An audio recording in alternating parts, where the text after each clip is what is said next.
Welcome colleagues, episode 27. Today we're going to take an even deeper dive into attendance, something that's been a very pertinent issue for most schools this year. Steve is going to take us through a structure, a framework to tackle this one head on. And James, I think we've spoken about attendance quite a bit, and I don't think we've taken a very good intervention approach, and typically we've let it get way too far down. So the intervention practices we're going to be talking today, we're going to talk in general terms, but every school should come up with their intervention practices and get that collective consensus around making sure that everybody knows and understands what we're looking at. So we're going to break attendance down into 5 different levels today. So, Steve, most interventions that I've ever heard of tend to follow a framework of tiering. Yep. Is yours fitting So that's that? exactly what we've aligned, James. We've come up with 5. So if we bring them up, at the very top, we talk about 95% plus is where we want kids to be. This is the zone that we refer to as the zone of affirmation, where we want to be acknowledging that that's expected attendance and rewarding students. We're then down in the tune-up area, so 90 to 95. Now those two together, schools will be working out very quickly, represent their school-based targets. However, in that 90 to 95, we want to be trying to pick them up, basically to make sure they don't fall below. Anybody who comes less than 90% is educationally at risk. Now, that's a very different concept, and I think that if I was the principal, that would be the shared belief that I would be getting all the staff to buy into. It doesn't matter even if the child's been off because they've been in traction with a broken leg. If they've missed more than 10% of school at any point, they're educationally at risk. We have to work with the child and family to catch them up. So we come into our first tier and the 80 to 90%. This has been, I believe, a neglected area for way too long. We've typically focused all of our efforts at the pointy end. This group of students is the most important. We can get bang for our buck and quickly turn them around. That 80-20 rule. For 20% of the effort, we can get 80% of the result. We pick these 80 to 90 kids up and get them back up into one of the top 2 zones. This looks like the target area for where the culture around attendance could probably have the biggest traction. And typically, they're the students and families who have just, their standards have slipped, and we just need to help them pick back up. Tier 2, 50 to 80%, we're talking pretty significant attendance issues. And finally, we've got our lowest tier, tier 3, of those students below 50. Now, James, you'll notice that we've done it as an inverted triangle. That's because the majority of students are going to be in that top zone and the least right down the bottom. So why don't we go through and we'll break down what we think schools should be doing in each of the zones. Good idea. Let's have a look. Okay. So if we start looking at the zone of affirmation, we want to talk about reaffirming the student's behaviour and recognising it. And kids will often tell you we don't catch them doing things right. Positive affirmation programs got to look different in each school. And we've thrown up a few examples. An express canteen line, first on the bus at the end of the day, first pick for school. And it doesn't. For sport. It can just be intrinsic as well, Steve. You know, we really want to build a culture of doing the right thing because it's the right thing to do. But yes, I recognise that we probably need that extrinsic lead in to curb the behaviour. Particularly if we're resetting a culture. If we're having to re-establish a culture where attendance is valued, we need to do this until it becomes business as usual. We also recommend an attendance certificate on a term basis. There's a whole body of research that says you shouldn't recognise 100% attendance. I'm really comfortable with 95% and above. Yeah, okay. Okay, so going back to our triangle, we're moving through pretty quick. Let's have a look at the tune-up zone. So the most important thing here is that we're going to let the kids know you've just dropped out of where we expect you to be. You've dropped down to 94%. So we want the student to know and we want to encourage them to be better. And it's almost a case of coaching, isn't it? I mean, we have no problem as a sports coach working on that zone of people within a team. So I think it's a natural extension. You're on the right track. You're doing mostly the right things. A little bit of a tweak and you could be up in the next level.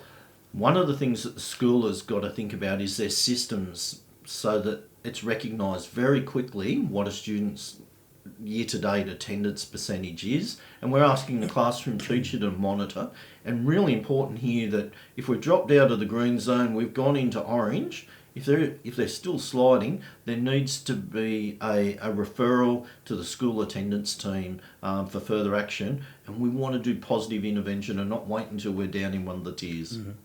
Okay, so moving on, now's where we get to that point where we said any child who's below 90% is educationally at risk.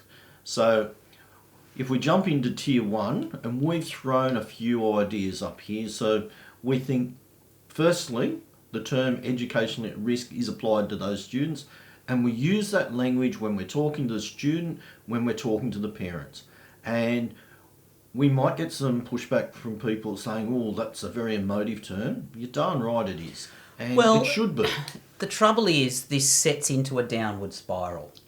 I don't go to school, therefore I don't cultivate friendships, therefore I'm not feeling welcome at school, and it gets worse and worse and worse. That's it. When I go back, I don't know what's going on in the class. I don't access the curriculum. I've missed learning, so I can't keep up, and so on. Parent contact and or an interview needs to happen, and particularly for a school that's changing the culture, we recognise this will be a significant workload. However, if you introduce it from day one, notifying parents that this is the new standard in town, we've got a new sheriff, and this is what it's going to look like, it will be manageable. Now, you know how to press my buttons, and I'm looking particularly at the literacy and numeracy item there. Good. How many of our kids, I'm saying particularly in transition, let's say kids going into year 7, whom we know are struggling with literacy and numeracy, yet there is nothing in place for them to access learning that might be at a literacy or numeracy level that's harder than they're capable of engaging with. And James, you remember our triangle for success. Kids need to be liked at school by teachers and some friends. They need learning at their level, and they need to experience success. If they're low in literacy and or numeracy, and they're not accessing the curriculum in the classroom, who's going to want to come into that on a daily basis? No one wants to go anywhere to fail. No. Or to experience the frustration attached to not keeping up. And we're human beings, all of us, we're confidence players, and it's important, I guess, that we have that wider lens around this. So I think that's a key point. One of the things that we put in there as a recommendation for schools to consider is a possible child wellbeing notification for educational neglect. And this comes back to if we genuinely believe that coming less than 90% of the time puts a child educationally at risk, then we're morally obligated to do those notifications, and they might form part of a bigger picture. And I think that this early intervention idea is quite important. We put up there, and we're actually meant to take it out, so we should do that now, parent notified of the child wellbeing notification. That was when we were spitballing ideas. And look, if I'm the principal of the school, I've actually got no problem ringing the parent and saying, look, I'm just informing you I'm about to put in a child wellbeing notification. And I guess the caveat there, and that's why we had the discussion, is around the wider ramifications of that particular action. You know, if it will be contentious or cause more problems or roll on problems, of course you wouldn't go there. But it's the flip side is doing nothing, right? And so that's what we're calling out here. Don't just sit on the data. Do something about it. And your staff have got to know what happens in this tier 1. In terms of updating the parent, like I've got no problem with, if I was the principal, ringing the parent and letting them know that we're putting a child wellbeing notification in, because what we're attempting to do is raise their awareness around the seriousness of the child's attendance. And the potential of this ongoing behaviour, this ongoing culture that exists within this family or this group of students, for it to be a downward spiral. Yep. And I know as a parent of 5, I would certainly be very upset, and I would want to instantly rectify it. That'd be the last thing I would want people saying about my parenting. I guess there's a wider issue there too of resilience. Yep. And, you know, how we build that resilience both in students and in their families in the wider community. So I know it's complex, and I know these are big calls, but we're just putting forward some ideas here. Yep. And we'll continue to talk about reculturing. So In the past, we've spent a lot of effort on Tier 2 students. And what we're hoping is that if this process of intervention is implemented effectively, you end up with a much smaller number of Tier 2 students. So we think it's serious enough that the parent and student should both be interviewed with the principal. Rather than going the support plan that we had in place, we're now talking about attendance contract, and that's obviously terminology, but we're wanting to reinforce that there's now a really strong responsibility by the student and parent to meet their obligation for the child to be at school. We'd run a learning support team meeting to make sure that we've got absolutely everything in place, and in Tier 1 we would already have done the literacy and numeracy testing. Might also look at, there are some tools to look at what engages and motivates students, and we might be looking at those sorts of things to see what else we can be doing. Look, this is fraught, this area. At the point at which a student's attendance is only around 50%, less 50 to 80, as you've called out here, there could be any number of legitimate causes, but I guess the culture change we're looking for is a culture of managing those causes rather than succumbing to them. Yeah. And as part of that learning support team process, we've got to do this on a case management approach. And when you know the child, you know what are the other competing factors. Is the child out of home care? Are there medical issues? Are there social and mental issues going on? And we can look at our service delivery team, particularly our learning and wellbeing team, or even potentially the network specialist facilitator, who might be the person to engage a variety of external agencies. We are talking now around potential court proceedings at this point. That's if you follow the policy, and no one wants to, but if you follow it to its logical conclusion, then it does end up with a court proceeding. So, to be avoided at all costs for the benefit of all involved. But let's hope that some of the things higher up the tree have an effect. And finally, James, we start talking around those students are coming less than 50% of the time. Yeah, this is alarm bell.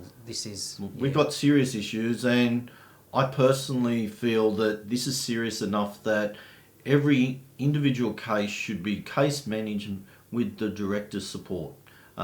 So I want to work hand in hand with my principals to make sure we know what's going on for these kids. Do we have them in the right educational placement? What are the options that we can do? How can we be creative? Yeah. The most important thing with this process as we're describing it, though, isn't to take our recommendations. It's for schools to unpack, get that... Have a discussion and think about what are your 3 tiers, what are your actions at each of those levels. Yeah, but don't forget the importance of the affirmation or recognition right in the top one. Look, we're very excited to see that attendance is taking increased focus with the department.